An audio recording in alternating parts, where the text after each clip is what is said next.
तो आज हम क्या देखने वाले हैं, ये क्या है, स्टेपनी। ठीक है, इस स्टेपनी के बारे में हम जानने वाले हैं। तो सबसे पहले इसमें दो चीज़ें लगी हुई हैं।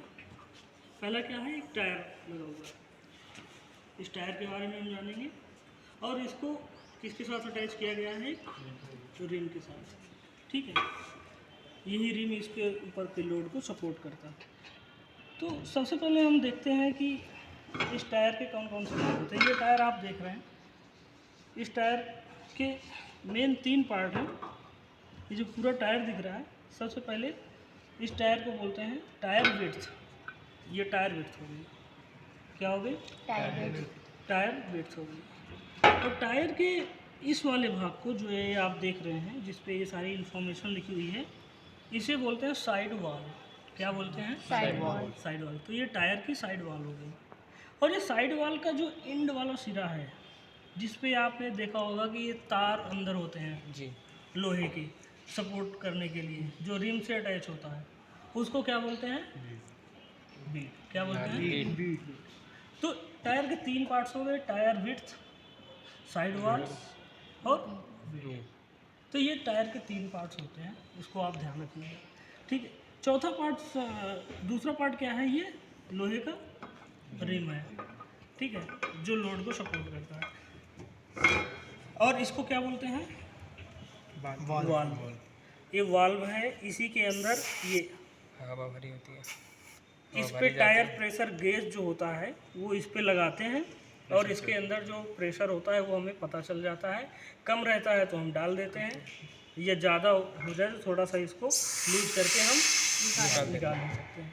ठीक है, तो इस पे कितना एयर प्रेशर डालना है टायर प्रेशर गेज के द्वारा, वो सब चीज़ें हमें इस साइड वॉल पे लिखी इन्फॉर्मेशन से पता चलती हैं। तो हम वो देखने वाले हैं। ठीक है, अब इधर दिखाइए, यहाँ पे देखिए, ये टायर का साइड वाल्व है। क्या है, साइड वाल्व। यहाँ पे आप देखिए एक कोडिंग दी हुई है, ये इस पे लिखा हुआ है 90/90 12 64 B। ठीक है, तो हम समझते हैं कि ये क्या है, इसका मतलब क्या है। तो सबसे पहले एक कोड ये हो गया। दूसरी चीज़ आप देख सकते हैं कि यहाँ पे ब्रांडिंग दी हुई है, टायर किस ब्रांड का है, किस कंपनी का है, वो कंपनी के नेम दिया हुआ है। और क्या दिया हुआ है, ये एक्स्ट्रा इस पर इंफॉर्मेशन ई रिक्शा के लिए दी हुई है, माइलेज का लिखा हुआ है, ये ब्रांडिंग हो गई। ठीक है, मेन चीज़ जो टायर की साइड वाल्व पे जो मेन चीज़ होती है, जो हमें ध्यान रखनी है, जो हमारे काम की चीज़ है, वो हम देखते हैं। वो क्या है, ये देखिए। तो ये 90/90 12 जो आपने देखा, इसका मतलब क्या होता है, ये जो अभी हमने आपको बताया टायर विड्थ, तो वही ये टायर विड्थ है 90 mm का। ये जो टायर विड्थ आपको हमने दिखाया, इसको आप एक तरफ से ऐसे लगा लो, एक तरफ से ऐसे लगा लो। उसके बाद जब ऐसे आप देखोगे तो ये देखो, इसमें 90 mm कितना होगा, ये 10 mm, 20, 30, 40, 50, 60, 70, 80, 90। तो ये जो इसकी टायर विड्थ आएगी वो 90 mm है। तो वही 90 चीज ये शो कर रहा है, 90/90। ये जो साइड वॉल है, इसको एस्पेक्ट रेशियो बोलते हैं। क्या बोलते हैं, एस्पेक्ट रेशियो। तो ये जो एस्पेक्ट रेशियो है, यानी कि टायर के इस पॉइंट से लेकर के ये तार के इस पॉइंट तक जब आप इसको ऐसे नापेंगे तो ये भी 90 mm आएगा। तो दो चीज़ें ये डिकोड हो गई, एक टायर विड्थ है और दूसरा क्या है, एस्पेक्ट रेशियो। तीसरी चीज़ लिखा है 12। 12 का मतलब क्या है, ये 12 जो है, ये टायर का जो इंटरनल डायामीटर है, जिस पे रिम सेट हुआ है, वो उसकी डायमेंशन है। और वो किस पे है, mm में नहीं है, वो इंच में। तो ये 12 इंच का टायर हो गया। 12 इंच यानी कि इंटरनल डायमीटर, इसका जो रिम लगा हुआ है उसकी लेंथ कितनी है, 12 इंच है। तो ये 12 इंच का है, आप ऐसे देख सकते हैं। ये देखो, ये इंच का पैमाना बना हुआ है, 1 इंच, 2 इंच, 3 इंच, 4 इंच। तो ये 12 इंच। ठीक है, तो ये दो तीन चीज़ें इसमें आपने डिकोड कर ली। एक टायर विड्थ आ गया, एक एस्पेक्ट रेशियो आ गया, ये इंटरनल डायमीटर आ गया। एक और चीज़ लिखा हुआ है यहाँ पे 64B। ये 64B क्या है, ये लोड इंडेक्स है। क्या है, लोड इंडेक्स है। अब हम लोड इंडेक्स को डिकोड करते हैं कि लोड इंडेक्स क्या होता है।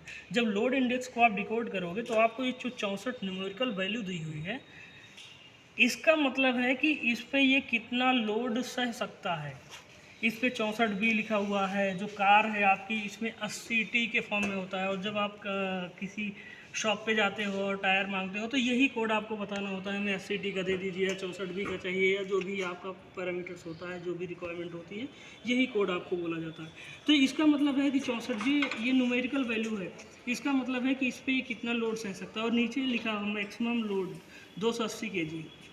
तो 280 किलोग्राम का ये लोड टायर सह सकता है। ठीक है, तो ये कितना लोड सह सकता है, ये 64 वो न्यूमेरिकल वैल्यू लोड इंडेक्स की ये बताती है कितना लोड सह सकता है। और जो बी, ये अल्फ़ाबेटिकल जो वर्ड है बी, इसका मतलब है एक स्पीड लिमिट, यानी कि इस टायर की स्पीड लिमिट कितनी है। तो इसका मतलब है, ये इसमें लिखा हुआ है, इस मैक्सिमम स्पीड लिमिट 50 किलोमीटर प्रति घंटा। तो ये बी क्या डिकोड करेगा, इसकी स्पीड लिमिट कितनी है, जो कि आपको टायर पे ही मिल जाएगी। तो इस टायर की इन्फॉर्मेशन आपको पता चल गई। इसी तरह से ये जो कार आप देख रहे हो, इसके टायर को जब देखो, इस पर 80T लिखा होगा। तो 80T का मतलब, 80 का मतलब क्या हो जाएगा, वो न्यूमेरिकल वैल्यू है। उस पर लोड कितना आप डाल सकते हो, कितना वजन सह सकती है, तो वो लगभग 530 किलोग्राम का वजन सह सकती है। और टी का मतलब होता है स्पीड लिमिट। तो स्पीड लिमिट उसकी कितनी हो जाएगी, वो 190-200 के आसपास किलोमीटर प्रति घंटा की उसकी स्पीड लिमिट होती है। इसी तरह से बड़ी कार में जब आप जाते हो तो उसका कोड और अलग हो जाता है, न्यूमेरिकल वैल्यू और बढ़ जाती है। तो इसका मतलब उसके अंदर जो मैक्सिमम लोड है वो और ज़्यादा हो जाएगा, और उसकी स्पीड लिमिट जो है वो भी बढ़ जाएगी। तो ये मेन कोड था जिसको आपको समझना था। ठीक है, तो आपने इसको समझ लिया, और नीचे इसको आपको लिखा भी है मैक्सिमम लोड 280 kg, कितने पास्कल, इस पे एयर प्रेशर कितना डालना है, वो सब चीज़ें इस पे रहती हैं। ठीक है।